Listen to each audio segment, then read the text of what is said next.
Hey there, in today's video, I will show you how to cancel items in Temu, and here is how. Step 1. Accessing your orders. After opening your Temu application, navigate to the Orders tab in your account. Step 2.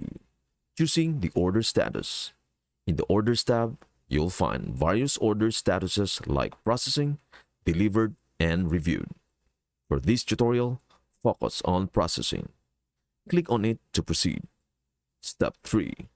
Initiating the cancellation. Once in the processing section, locate and select Cancel Order Help. Now, click on I want to cancel items. A list of your items will appear. Choose the specific item you wish to cancel by clicking the checkbox next to it. Step 4. Providing details. After selecting the item, choose a reason for the cancellation. Click Next to proceed. At this point, you will be prompted to select your preferred refund method. Make your choice. I typically go for the original payment method. Step 5. Submission.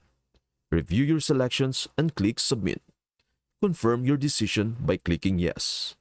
After submission, your cancellation request is now processing. Keep in mind that it may take 3 to 6 business days depending on your bank provider to receive the refund. Within 6 days, you should see the amount credited back to your account. And there you have it. Canceling items in Temu is a breeze.